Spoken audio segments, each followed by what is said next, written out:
अनुहार उज्यालो पार्नुस् प्रधानमन्त्रीज्यू, अनुहार उज्यालो पार्नुस्। भगिनी हो, भगिनी नै बन्नुस्। राष्ट्रपा तपाईँको साथमा छ। सुशासनको डन्डा चढाउनुस्, चुनाव गराउनुस्। राष्ट्रपा तपाईँको साथमा छ। अनुहारमा हाँसो ल्याउनुस्, खुसी ल्याउनुस्। न्यायको मूर्ति हो तपाईँ। धेरैलाई न्याय अदालतमा दिनुभयो होला। देशलाई न्याय गर्ने ठाउँमा आउनुभएको छ। खुट्टा रत्ती गर्न कमाउनु एक बारको दुनियो धेरै भए तपाईँ नखुजाने त हुने, किन चिन्ता गर्नुहुन्छ? सिङ्गो देश तपाईँको साथमा छ। इतिहासले तपाईँलाई यो अवसर दिएको छ। नेपाललाई मात्र आमा भन्नेले प्रधानमन्त्रीलाई आमा भनेको छ। सन्तानको स्याहार गर्नुहोस्, सन्तान साथमा छ।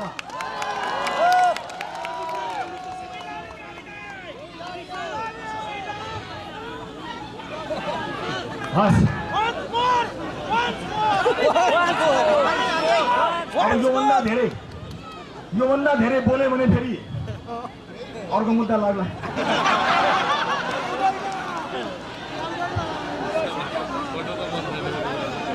अब म यहाँबाट काठमाडौँ जान्छु। मैले सबैभन्दा पहिला भेट्न चाहेको शहीदका आमाहरूलाई हो। त्यो शहीदका आमाहरू तपाईँहरू किन चिन्ता गर्नुहुन्छ?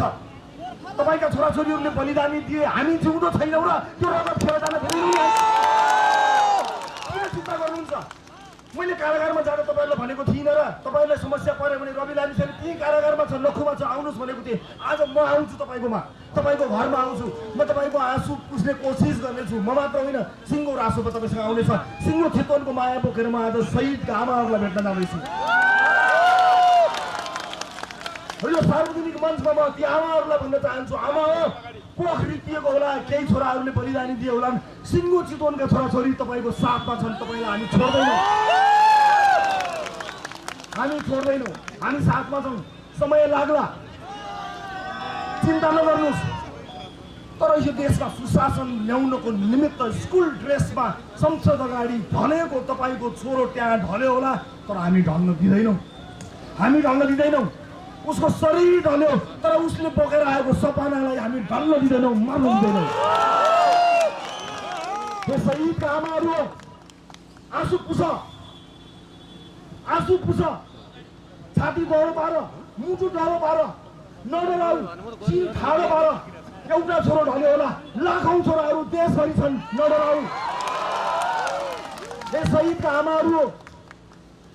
यो देशको सपना पुरा गर्नको निमित्त तिम्रो छोरोले, तिम्रो छोरीले दिएको बलिदानीको एक अंश पनि खेर हुँदैन। डर राख, किनकि त्यही परिवर्तन गर्नको निमित्त भनेर मानिसहरू जागेका हुन्। मैले 24 गतिको कुराकानी गरेँ होला, केही घुसपैठियाहरू पैठाहरू आयो होला, तर अघिल्लो दिन ताकी ताकी गोली खाए ढलेका मानिसहरूलाई देखेर आक्रोशित जनताले घर घरबाट विद्रोह गरेका हुन्। जनताले गरेको विद्रोह हो, त्यो विद्रोह सामान्य होइन। त्यो विद्रोहलाई कतै कुनामा बसेर जिस्काउने चलाउने आँट नगराए खबरदार। जनताको विद्रोहलाई चुनौती दिने भन्दै संसद बिउताउने हो कि भनेर आँखा चम्काउने र नचाउनेहरू हो होसियार। शहीदको रगत अझै सुकेको छैन, शहीदकी आमाको आँसु अझै ओभानो भएको छैन। खबरदार, धेरै आँखा नचम्काउनु होला। आमाको दाजुभाइ दिदीबहिनीहरू, अब सायद हाम्रो भेट निर्वाचनमा हुन्छ होला। त्यसभन्दा अगाडि पनि यहाँहरू समस्या आउने म कोसिस गर्नेछु। त्यो बेलामा ज्यान गुमाउनु हुनेप्रति म हार्दिक श्रद्धाञ्जली अर्पण गर्न चाहन्छु। परिवारप्रति मेरो गहिरो संवेदना छ। घाइते साथीहरू हो, तिमीहरूको शरीरभित्र अहिले पनि गोलीका छर्राहरू छन् होला, चिन्ता नगर्नु। गोलीको छर्रा तिमीहरूको शरीरभित्र भए तापनि सिङ्गो देशलाई दुखेको छ, चिन्ता नगर। त्यो घाउमा मलम लगाउनको निमित्त लाखौँ युवा तिम्रो साथमा आउँछन्। आज हेर्दा तिमीहरू छरिएको जस्तो देखियो चला। हामी एक ठाउँमा जुटाउँछौँ, तिमीहरूलाई एक ठाउँमा ल्याउँछौँ, छरिनु पर्दैन, एक ठाउँमा ल्याउँछौँ। जेएनजी अभियन्तादेखि नयाँ जति पनि साथीहरू हुनुहुन्छ सबैलाई एकै ठाउँमा ल्याउनको निमित्त राष्ट्रपाले पहल गर्नेछ। तपाईँको रवि लामिछानेले पहल गर्नु, चिन्ता नगर्नु। त्यसका लागि आफ्नो पद, आफ्नो कुनै पनि कुरा के गर्नुपर्छ, त्यसको लागि मैले आज होइन हिजै भनिसकेको छु। त्यसैले म सुरक्षा निकायका साथीहरूलाई आफ्नो दिलो ज्यानले सुरक्षामा खटिनु भएकोमा धन्यवाद दिन चाहन्छु। हो हताहतका क्रममा कयौं प्रहरी साथीहरूको पनि ज्यान गयो, उनीहरूले शहादत प्राप्त गरे। म उहाँहरूलाई श्रद्धाञ्जली दिन चाहन्छु र सुरक्षाकर्मी साथीहरूलाई उच्च मनोबलका साथ काम गर्नका अनुरोध गर्न चाहन्छु। हो, हरेक आन्दोलनमा तपाईँहरू तारो बन्नुहुन्छ, राज्यले दिएको काम गर्दाखेरि तपाईँहरूलाई चोट लागेको छ, तर चिन्ता नगर्नुहोस्। आजसम्म तपाईँले भ्रष्टाचारको आहालमा डुबेकाहरूलाई जबरजस्ती सलाम गर्नु पर्यो, अब तपाईँले जो भ्रष्टाचारको आहालमा डुबेकाहरूलाई चाँडै सलाम गर्नुपर्ने छैन।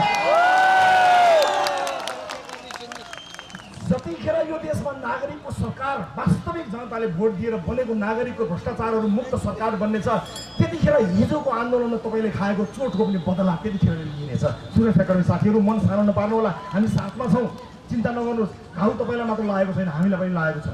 यहाँ सुरक्षा निकायलाई बदनाम गर्ने कोसिस गर्न खोजिन्छ, कोसिसहरू गरिरहेका छन्। म सुरक्षाका सबै निकायहरूलाई उच्च मनोबलमा रहनको लागि हार्दिक अनुरोध गर्न चाहन्छु। र हिजोको दिनमा जनता बचाउँदा सेवासी पाउनुपर्ने नेपाली सेनालाई पनि बदनाम गर्ने काम भएको छ। नेपाली सेनाले जति गर्न पर्थ्यो, जति गर्न सक्थ्यो त्यो गरेकै हो, जनता जोगाएकै हो। नेपाली सेनाप्रति उच्च सम्मान कायम गर्न चाहन्छु। सुरक्षा निकायले मिल्नुपर्ने जो हो अन्त्यमा हामी मिलेरै छोड्छौँ, तपाईँले चिन्ता गर्नु पर्दैन। हाम्रा सबै साथीहरू संवादमा हुनुहुन्छ, हाम्रा सबै साथीहरू संवादमा हुनुहुन्छ। मेरो एउटा मात्र प्रश्न छ अन्त्यमा, जो मिल्ने भन्ने कुरा साथी हो, टाउको ठोकेर मित लगाए जस्तो होइन।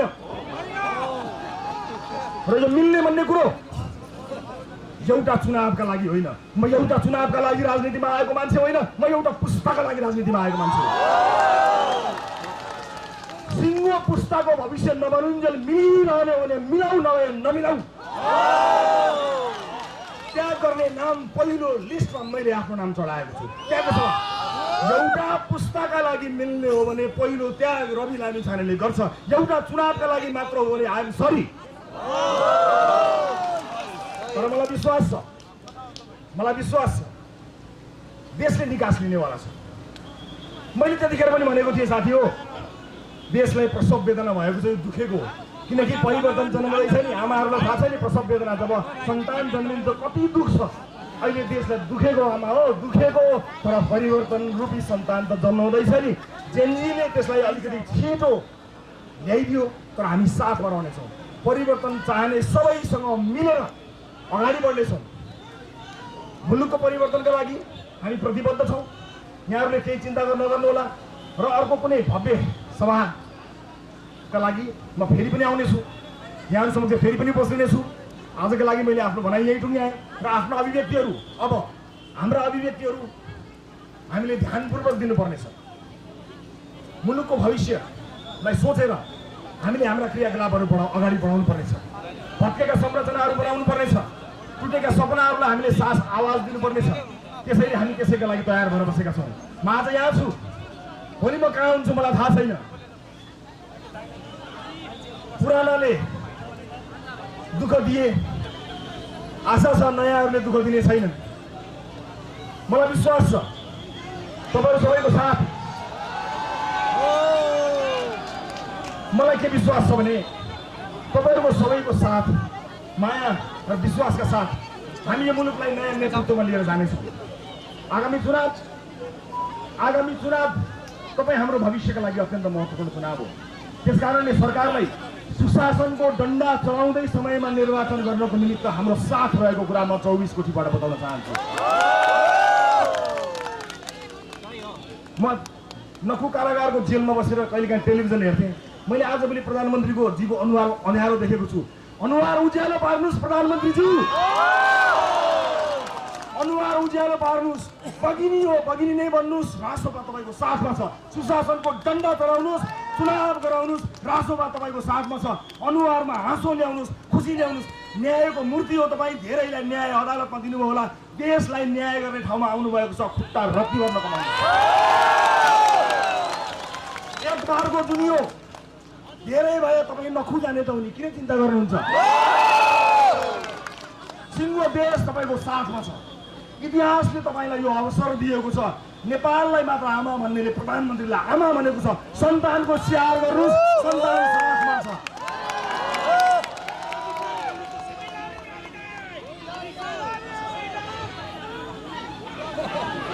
हस् अब योभन्दा धेरै बोल्यो भने फेरि अर्को मुद्दा लाग्ला।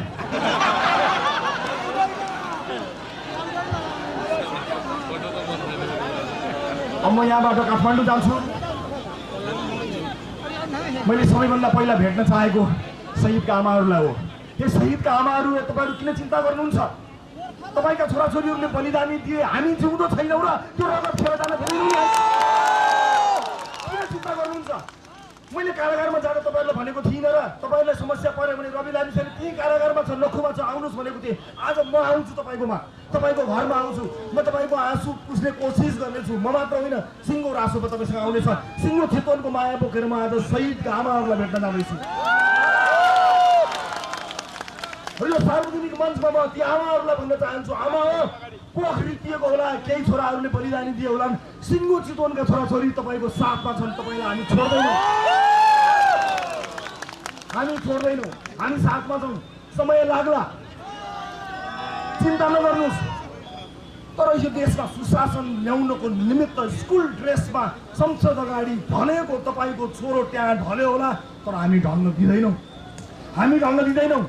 उसको शरीर ढल्यो, तर उसले बोकेर आएको सपनालाई हामी ढल्न दिँदैनौँ, मर्न दिँदैनौँ। त्यो शहीदका आमाहरू हो, आँसु पुछ, छाती डरो पार, मुटु डरो पार, नडराउ, चिर ठाडो पार। एउटा छोरो ढल्यो होला, लाखौँ छोराहरू देशभरि छन्, नडराउ। यो शहीदका आमाहरू हो। यो देशको सपना पुरा गर्नको निमित्त तिम्रो छोरोले, तिम्रो छोरीले दिएको बलिदानीको एक अंश पनि खेर हुँदैन।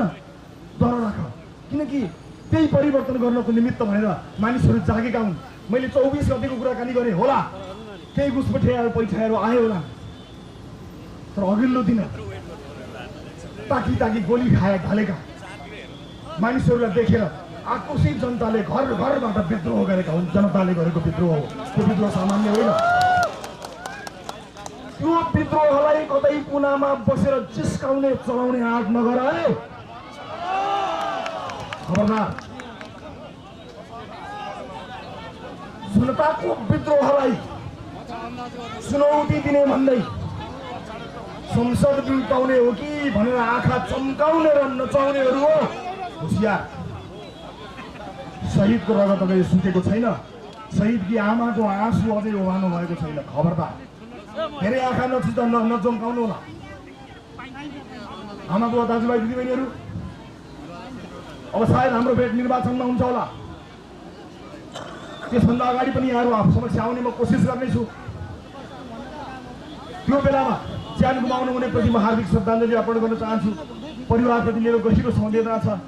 घाइते साथीहरू हो, तिमीहरूको शरीरभित्र अहिले पनि गोलीका छर्राहरू छन् होला, चिन्ता नगर्नु। गोलीको छर्रा तिमीहरूको शरीरभित्र भए तापनि सिङ्गो देशलाई दुखेको छ, चिन्ता नगर। त्यो घाउमा मलम लगाउनको निमित्त लाखौँ युवा तिम्रो साथमा आउँछन्। आज हेर्दा तिमीहरू छरिएको जस्तो देखियो चला। हामी एक ठाउँमा जुटाउँछौँ, तिमीहरूलाई एक ठाउँमा ल्याउँछौँ, छरिनु पर्दैन, एक ठाउँमा ल्याउँछौँ। जेएनजी अभियन्तादेखि नयाँ जति पनि साथीहरू हुनुहुन्छ सबैलाई एकै ठाउँमा ल्याउनको निमित्त रासोपाले पहल गर्नेछ। तपाईँको रवि लामिछानेले पहल गर्छ, चिन्ता नगर्नु। त्यसका लागि आफ्नो पद, आफ्नो कुनै पनि कुरा के गर्नुपर्छ, त्यसको लागि मैले आज होइन हिजै भनिसकेको छु। त्यसैले म सुरक्षा निकायका साथीहरूलाई आफ्नो दिलो ज्यानले सुरक्षामा खटिनु भएकोमा धन्यवाद दिन चाहन्छु। हो, हताहतका क्रममा कयौँ प्रहरी साथीहरूको पनि ज्यान गयो, उनीहरूले शहादत प्राप्त गरे। म उहाँहरूलाई श्रद्धाञ्जली दिन चाहन्छु र सुरक्षाकर्मी साथीहरूलाई उच्च मनोबलका साथ काम गर्नलाई अनुरोध गर्न चाहन्छु। हो, हरेक आन्दोलनमा तपाईँहरू तारो बन्नुहुन्छ, राज्यले दिएको काम गर्दाखेरि तपाईँहरूलाई चोट लागेको छ, तर चिन्ता नगर्नुहोस्। आजसम्म तपाईँले भ्रष्टाचारको आहालमा डुबेकाहरूलाई जबरजस्ती सलाम गर्नु पर्यो, अब तपाईँले जो भ्रष्टाचारको आहालमा डुबेकाहरूलाई चाँडै सलाम गर्नुपर्ने छैन।